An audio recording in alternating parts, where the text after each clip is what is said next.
mandatory evacuation. Linfield, Forsyth, Burnwood, Gloucester, Caldwell, Wood, Gloucester, Woodfield, Whitestone, and Kinchester north of Kingbridge Drive. Those are the streets in this subdivision that are under the mandatory evacuation. There are additional streets to the south or the front of the subdivision that are not affected. You are not under a mandatory evacuation. Only the streets that I just called. And most of the residents left days ago when the order was first given. If you remain on those streets that have been called, you need to leave. In the event that there is a breach, and right now we are not thinking that there will be a breach, but it is possible. In the event that there is a breach, the water is going to rise very quickly, very fast, and it is going to get very deep. And so we do not want residents in that section of that subdivision in the event that this happens. Any questions? When you say deep, how deep was it? For those, the question was how deep could the water get? For the residents that are against the levee, the water could get very high. It could get up to the rooftops. And then the subdivision slopes upward towards FM 1960. So as you move to the south, the water would get progressively less deep. Any sort of idea of what sort of time period we're working with to get this done? We're working with multiple agencies right now to figure out the best way to shore up the levee. The easiest way would be to put dump trucks on it, but obviously we can't do that because the levee has been saturated with water. And plus you don't want to put more pressure on top of it with sand. You don't want to put a dump truck up there dumping sand and more pressure.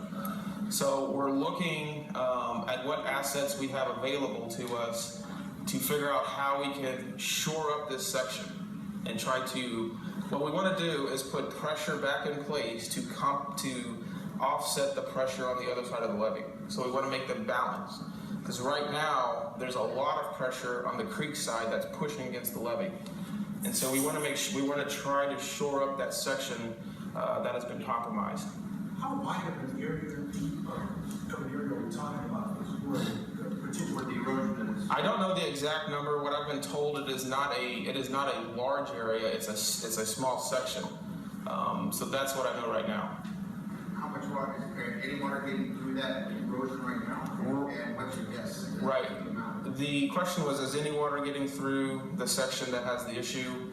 Right now we have people out there and it does not appear that water is getting through, but we're watching that very closely. Obviously, anytime you have a mound of dirt, like a levee, there could be little voids in there and water can find its way through these little voids, and that's what we're watching for. We haven't seen any indication of sand or anything pushing up, which would indicate water is punching through. We haven't seen that yet. So right now, we have eyes on it. We have folks from the subdivision and that on it, and we're coordinating the best we can to figure out the best solution to try to fix the situation out there. Do you have any sort of indication as to whether people were actually still in the neighborhood, just moving out? The initial evacuation order was issued a couple of days ago for this levee. At that time, law enforcement went door to door, letting people know what was going on, and the majority of those people in this affected area had left.